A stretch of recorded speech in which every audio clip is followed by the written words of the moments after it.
Classificação indicativa. Livre para todos os públicos.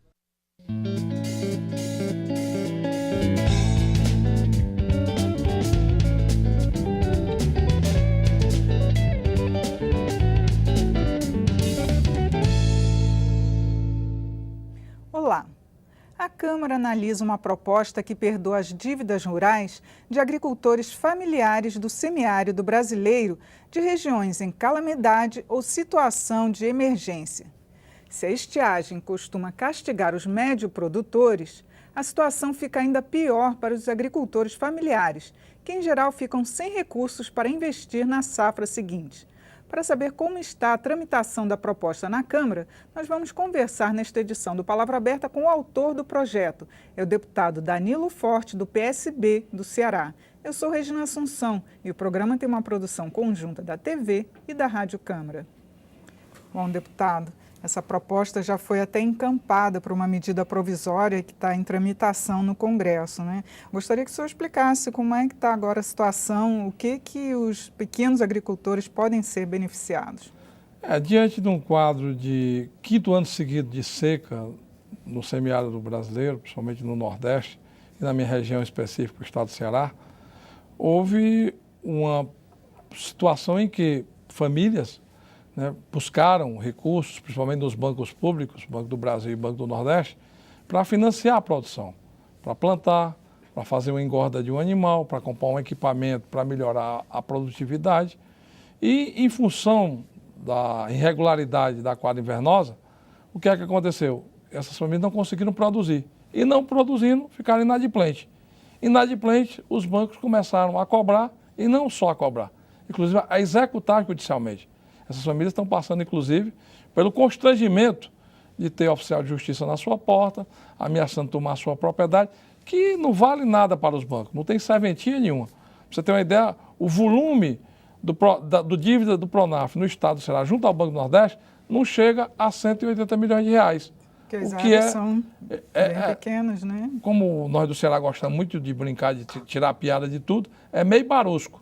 Não significa metade do que aquele diretor da Petrobras disse que levou da Petrobras com relação a isso. Então, são muitas famílias com um endividamento pequeno do ponto de vista do orçamento da União e que, ao mesmo tempo, muitas vezes sai mais caro para o banco fazer a execução judicial do que propriamente o valor da dívida que está ali colocada. Agora, ela já foi incluída nessa medida provisória, então tem validade de lei. Não está sendo cumprido isso? Eles ainda estão sofrendo com essa cobrança? Nós incluímos na medida provisória 694, mas a medida provisória 694 caducou no Senado. Nós conseguimos aprovar aqui na Câmara, fizemos um acordo com então, o relator da medida provisória, o senador Romero Jucá, ele incluiu na medida provisória 694, foi aprovado na Câmara, mas o Senado ontem caducou a medida provisória. O que é que nós já começamos a trabalhar hoje de manhã?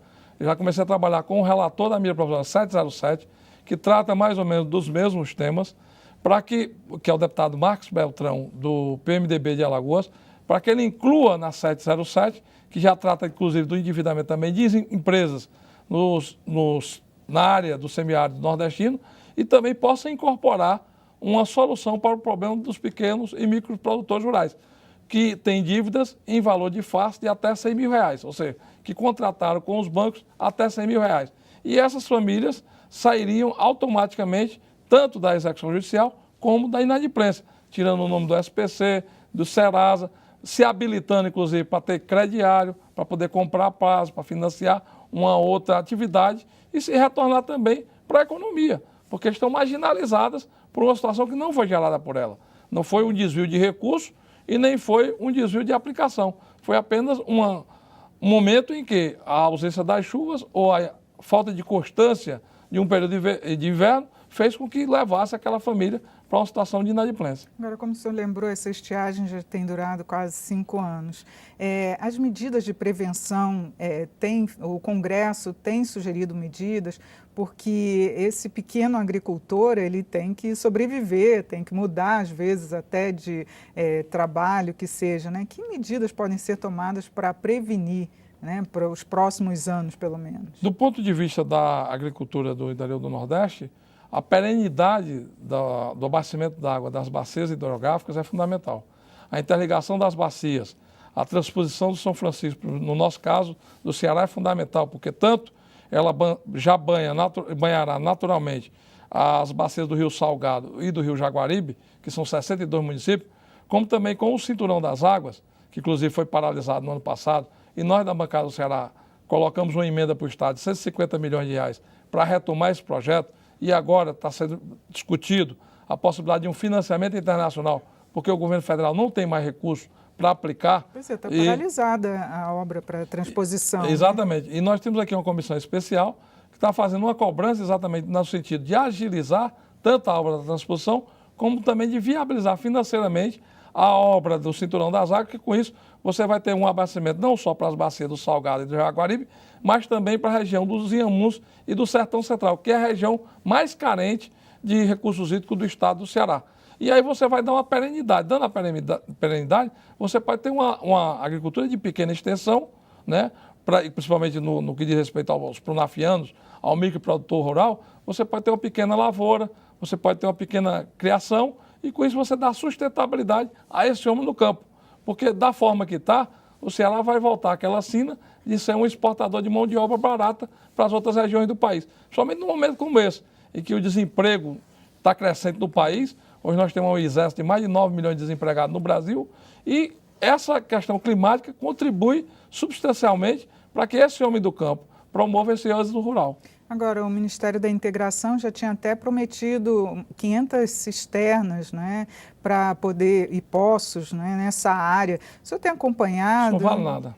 Não adianta essa solução? O número é ínfimo, a cisterna só serve para garantir o consumo doméstico. Ela não tem, por exemplo, volume para garantir uma pequena produção, uma pequena lavoura ou uma pequena criação.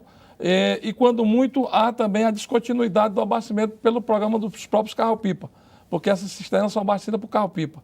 E a gente sabe que com esse corte de recursos, não só afetou aos investimentos que tinham sido feitos no investimento direto nas obras hídricas, como também afetou o corte do número de carros-pipa, caminhão-pipa, para abastecer essas cisternas.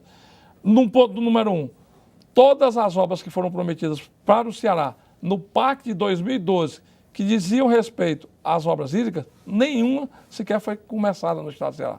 Nem iniciada foram. Foi um grande calote que deram ao povo do Nordeste. Nem o açude de melancias foi iniciado, nem o açude, o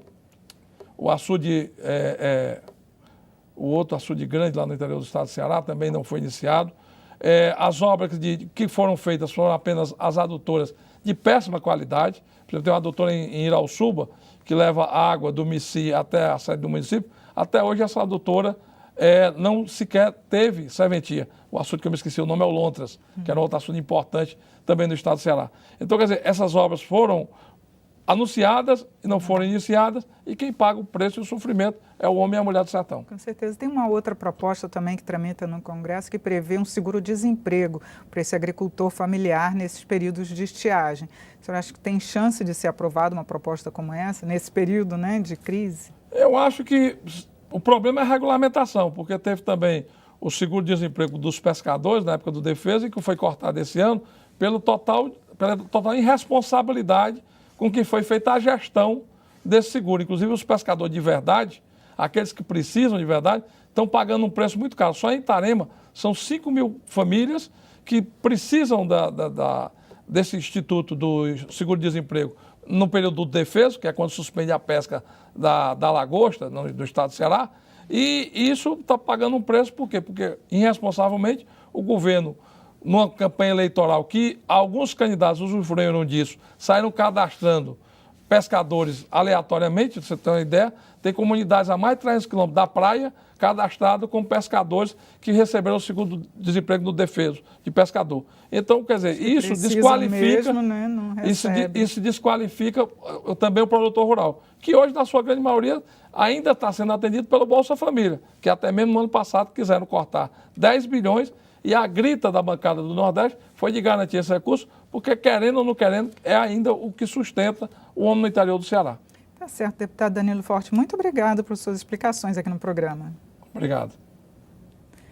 Acesse esta e outras edições do programa em nosso site é no câmara.leg.br/palavra aberta. Eu sou Regina Assunção, agradeço a sua audiência. Até a próxima.